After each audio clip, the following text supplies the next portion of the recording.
ബോബി ചെമ്മണ്ണൂരിന്റെ നേതൃത്വത്തിൽ Fiji card അതിന്റെ വളർച്ചയുടെ രണ്ടാം ഘട്ടത്തിലേക്കാണ് കിടക്കുന്നത്. നിങ്ങളൊക്കെ കേട്ടിട്ടുണ്ടാവും അല്ലെ? ഫിജി കാർഡ് എന്ന് പറഞ്ഞ ഓൺലൈൻ കൺസെപ്റ്റിനെ കുറിച്ച് കേട്ടിട്ടുണ്ടാവും. അപ്പോൾ വളർച്ചയുടെ രണ്ടാം ഘട്ടത്തിലേക്ക് കടക്കുന്നു.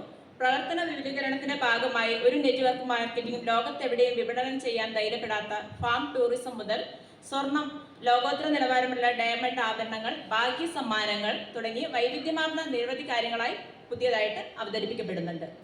അതിവേഗം വളർന്നുകൊണ്ടിരിക്കുന്ന ഒരു ഇ-കൊമേഴ്സ് ബിസിനസ്സിലേക്ക് ഉപഭോക്താവിനെ കൂടി സംരംഭകനാക്കുന്ന ഡയറക്ട് സെല്ലിംഗ് എന്ന ലോകവ്യാപകമായ വിപണന സിസ്റ്റം കൂട്ടിച്ചേർത്തുകൊണ്ടാണ് ഈ ഫിജി കാർഡ് മുന്നോട്ട് കുതിക്കുന്നത്. 2025 ആകുമ്പോഴത്തേക്കും 5000 കോടി രൂപയുടെ ടേൺ ഓവറാണ് കമ്പനി പ്രതീക്ഷിക്കുന്നത്. വളരെ വലിയൊരു പാർട്ട്ണർ ശൃംഖലയും വിവിധ തരത്തിലുള്ള ഉൽപ്പന്നങ്ങളും ഉയർന്ന വരുമാന സാധ്യതയും ഫിജി കാർഡ് ഇ-കൊമേഴ്സിനെ ഇന്ത്യയിലെ തന്നെ വിശ്വസ്തമായ ഡയറക്ട് സെല്ലിംഗ് കമ്പനി എന്ന സ്ഥാനത്തിന് അർഹനാക്കുന്നു. തൊഴിലില്ലായ്മ രൂക്ഷമായിക്കൊണ്ടിരിക്കുന്ന ഈ ഒരു കാലഘട്ടത്തിൽ ആത്മാർത്ഥമായി പ്രവർത്തിക്കുന്നവരുടെ ഒരു നല്ല സംരംഭകനായി വളരുക, ചുരുങ്ങിയ നാളുകൾ കൊണ്ട് മികച്ച വരുമാനം നേടാനും ഫിജി കാർഡിലൂടെ സാധിക്കും എന്നുള്ളതാണ് ഫിജി കാർഡിന്റെ ഒരു പ്രത്യേകത. ഇങ്ങനെയുള്ള ഒരു കമ്പനിയുടെ പ്ലാൻ കേൾക്കുന്നതിനും അതിനെക്കുറിച്ച് കൂടുതൽ അറിയുന്നതിനും വേണ്ടിയാണ് നമ്മൾ ഇന്നിവിടെ ഒത്തുചേർന്നിരിക്കുന്നത്. സുദർശൻ സാറിനെ ഈ ഒരു സ്റ്റേജിലേക്ക് സ്വാഗതം ചെയ്യുകയാണ്. Please welcome sir.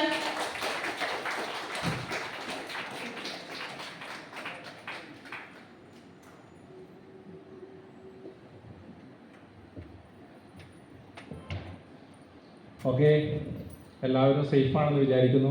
കാരണം അങ്ങനെ പറയാനൊരു കാരണമുണ്ട്. നമ്മുടെ തൊട്ടടുത്ത ജില്ലയിൽ ഒരുപാട് പേരുടെ വിഷമങ്ങളും സങ്കടങ്ങളും നമ്മൾ കണ്ടു കഴിഞ്ഞു. അതിനായിട്ട് നമ്മളൊരു മൗന പ്രാർത്ഥന നടത്തിയിട്ടുണ്ട്.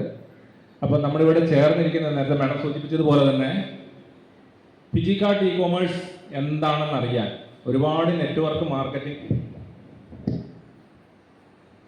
കമ്പനികളെ പറ്റിയും ഒരുപാട് ഉടായ്പ പരിപാടികളെ പറ്റി നമ്മൾ കേട്ടിട്ടുണ്ട്. ചിലതൊക്കെ പോയിട്ട് തലവെച്ച് കൊടുത്ത ആൾക്കാരും ഉണ്ട്.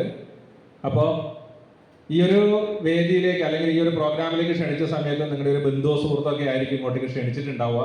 ആ ഒരു സമയത്ത് ഞാനില്ല, എനിക്ക് കഴിയില്ല, ഇതുപോലെ ഒരുപാടെണ്ണം കേട്ടതാണെന്നൊക്കെ പറഞ്ഞ് നമ്മൾ മാറി നിന്നിട്ടുണ്ടെങ്കിൽ എന്നൊക്കെ പറഞ്ഞിട്ട്, പക്ഷെ അങ്ങനെയുള്ള സാഹചര്യത്തിൽ നമ്മളിത് വിശ്വസിക്കണമെങ്കിൽ ചെയ്തിട്ട് ആരെങ്കിലുമൊക്കെ വിജയിച്ച് കാണണം, എങ്കിലേ നമ്മൾ ചെയ്യുള്ളൂ അല്ലേ?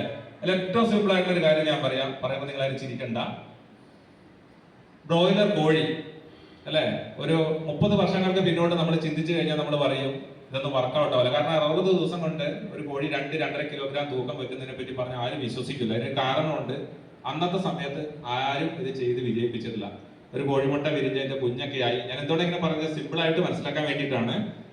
ഒരു 2 കിലോ തൂക്കം വെക്കണമെങ്കിൽ 2-2.5 വർഷമൊക്കെ നമ്മൾ അതിനെ പോയിട്ടേ ആവുള്ളൂ. അന്ന് ഒരു 45 ദിവസം കൊണ്ട് 60 ദിവസം കൊണ്ട് ആവുന്ന ഒരാൾ വിശ്വസിക്കില്ല. പക്ഷെ ഇന്ന് നമുക്ക് അത് ഒരു സത്യമായിട്ട് ഉണ്ട്. ഇന്നൊക്കെ ചിലപ്പോൾ ബിരിയാണി കഴിച്ച ആൾക്കാർ പോലും ഇവിടെ ഇരിക്കുന്നുണ്ടാവും അല്ലേ?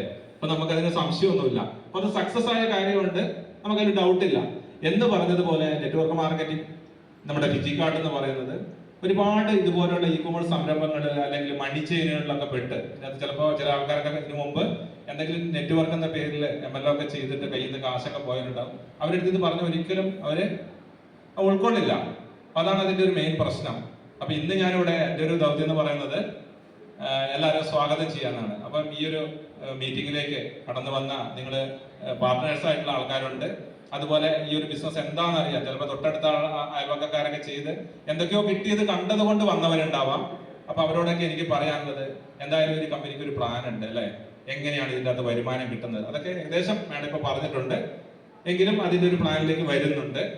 അപ്പൊ അതെന്താന്ന് കേട്ട് നോക്കുക. പ്രധാനമായിട്ടും നമ്മൾ വന്നിരിക്കുന്നത് എന്താ, ഞാൻ വന്ന് പറഞ്ഞാൽ ചിലപ്പോൾ അതൊന്നും വരില്ല അല്ലെ? നിങ്ങൾക്ക് വിശ്വാസമുള്ള ഒരാളായിരിക്കും ഇത് പറഞ്ഞിട്ടുള്ളത്. ആളെ പറ്റി നമുക്കൊരു വിശ്വാസം ഉണ്ടാവും. ആളെന്നെ പറ്റിക്കില്ല, ആളെന്നെ ഒരു മോശം പരിപാടി കൊണ്ടുവന്ന് എത്തിക്കില്ല. അങ്ങനെ ഒരു വിശ്വാസത്തിൽ കടന്നു വന്ന ആൾക്കാരുണ്ടാവും. കാരണം ഞാനും അങ്ങനെ കടന്നു വന്ന ഒരാളാണ്. എന്റെ ഭാര്യ സഹോദരൻ സനൂപ് സാറിലൂടെ ഒരു 4 മാസം എന്നെ ഫോളോ ചെയ്ത് ഇങ്ങനെ ഒരു പരിപാടി